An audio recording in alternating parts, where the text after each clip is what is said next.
20대의 1억 모으기. 재테크 콘텐츠나 커뮤니티만 봐도 이런 성공담이 넘쳐납니다. 전문가들도 모두 일단 1억부터 모아보라고 말하죠. 그런데 왜 내 통장만 이렇게 소박할까요? 의지가 부족해서? 두쫑쿠와 버터떡을 너무 자주 먹어서? 대체 1억은 어떻게 모을 수 있는 걸까요? 서민금융진흥원에 따르면 1934 청년의 평균 연봉은 약 3,092만 원입니다. 월급으로 치면 대략 250만 원 남짓인데요. 평균 생활비를 빼고 나면 손에 남는 돈은 고작 37만 원. 이 속도로 1억을 모으려면 몇 년이 걸릴까요? 계산기를 두드려보면 자그마치 약 22년이 걸립니다. 그런데 여기 20대 초반에 1억을 모은 사람이 있습니다. 저는 4년 만에 1억, 그리고 2년 만에 또 1억을 모으고 또 1년 만에 1억을 모았습니다. 그리고 현재는 4억 달성을 했고요. 나이는 99년생. 그래서 2017년에 시작을 했고 정확하게는 4년 2개월 만에 1억을 달성하게 되었습니다.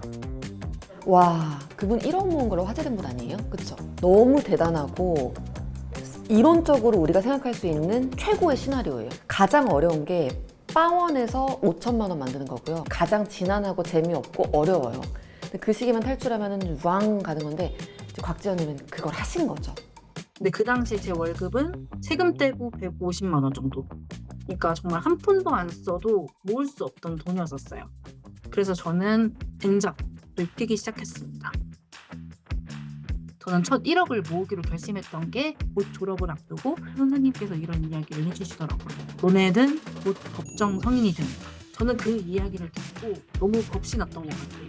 나 성인 되면 이제 1월 1일부터 술 먹어야겠다. 혹은 대학교 가겠다.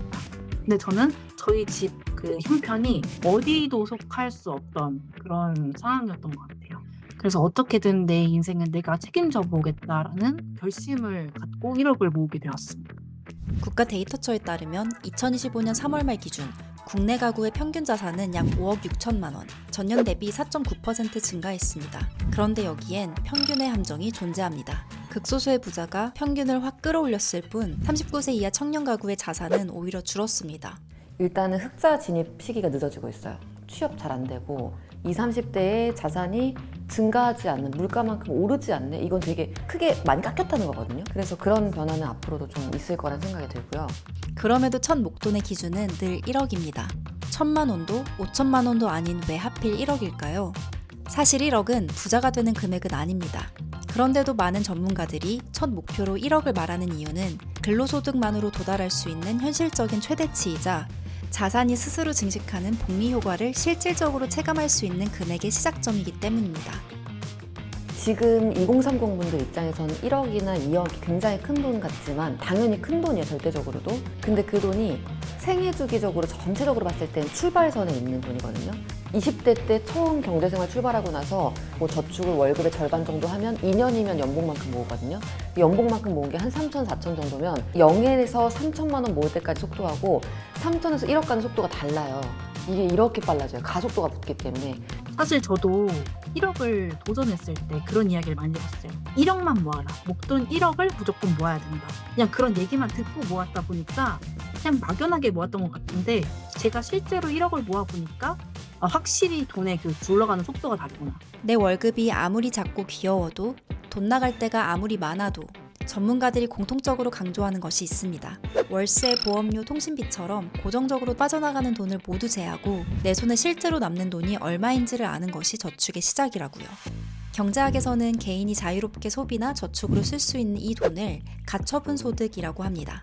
처분소득은 세금이랑 대출이자 같이 내가 어쩔 수 없이 내야 되는 그런 돈들 빼고 처분할 수 있는 소득을 뜻해요. 그 안에서 저축 및 투자와 소비가 이루어지는 거기 때문에 어떻게 보면 내가 통제할 수 있는 힘의 진짜 힘, 본체이기 때문에 이걸 정확하게 아는 거 굉장히 중요합니다. 이제부터 마음 먹고 1억을 한번 모아보기로 결심했습니다. 그런데 어떻게 시작해야 할까요? 오케이, 완전 제대로 오셨다고 하고 싶고요. 또 정석대로 가야 됩니다. 재미없다 느끼실 수 있는데 정말 잘 들어보세요, 여러분. 첫 번째는 선저축, 후지출 하셔야 돼요. 200만 원 들어왔다면 최소 100만 원은 저축 및 투자로 가게끔 하세요. 그리고 남은 돈을 쓰세요. 잔고 안에서 생활비와 플렉스를 씁니다. 또 잔고가 남았다면 그걸 비상금 통장으로 치워요. 언제? 다음 월급날 직전에. 다 치워버리고 그리고 나서 다음 달 월급을 기다리는 거죠. 그걸 위한 방법이 통장 쪼개기인 거예요. 도구가 통장인 거고. 그래서 목적별 통장이기 때문에 목적이 달라요. 어떻게 보면 그 돈의 출처, 역할들이 좀 분명해야지만 그 목적에 맞게 좀 불릴 수 있는 것 같아요. 저는 딱 절약을 해야겠다라는 그런 목표를 갖고 처음 했던 건 가계 못 쓰기였어요. 제가 설정한 예산을 보면 이번 달은 식비가 오버가 되었고 소비 파악을 하는 건 당연한 거고요.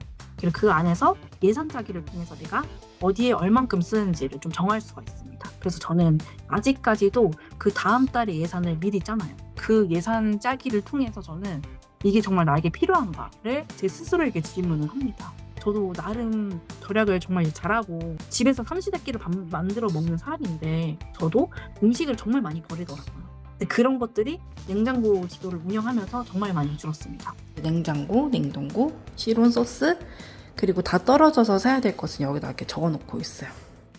여기서 좀 살펴보면 아낄 수 있는 방법이 있더라고요. 하지만 1억을 모은다는 건 결코 쉬운 일은 아닙니다. 학자금 대출이 아직 한참 남았거나 월세를 혼자 감당하고 있거나 당장 가족들의 생활비나 간병비를 보태야 하는 사람들도 많으니까요. 옛날에는 부모님이 약간 안 좋은 사건으로 돈을 좀 빌려달라 했을 때는 저도 대비가 되어 있지는 않아서 예적금을 깼었어요. 그래서 그런 것들을 약간 대비할 수 있는 돈이 저는 항상 필요한 것 같거든요. 그래서 저조차도 나도 더 노력해야 되는 거 아닌가? 나도 지금 중소기업 다니는데 나도 어떻게 더 노력해서 돈을 더 벌어야 되는 게 아닌가라는 불안감을 항상 갖고 있거든요.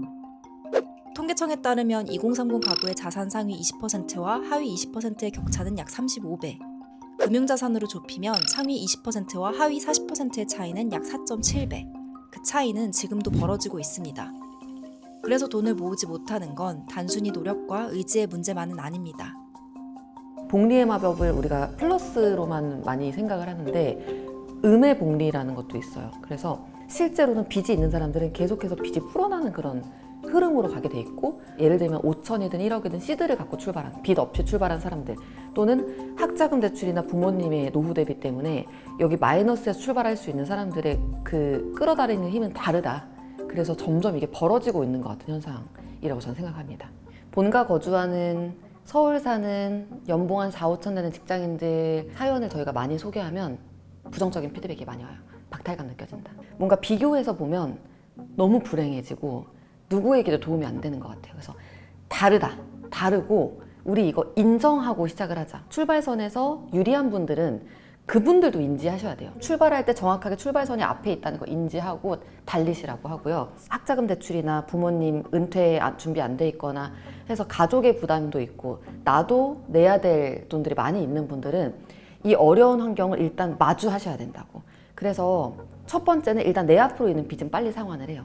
학자금 대출 저금리인 것도 알지만 그것도 빨리 터세요, 그냥. 왜냐면 그게 나의 동기부여를 굉장히 깎아먹기 때문에. 그리고 청년 미래적금 100% 넣으세요. 또 서울 영테크라든지 국민연금에서 지원하는 이런 재무 상담이 있어요. 금융 영업 없이 상담해주는 것들은 무조건 받으셔라. 1억이 너무 멀게 느껴진다면 마이너스를 0으로 만드는 것도, 첫 비상금 300만 원을 모아보는 것도 충분히 중요한 시작이 될 수 있습니다. 중요한 건 내 손으로 내 상황에 맞는 첫 목돈을 모아보는 그 경험 자체라는 것이죠.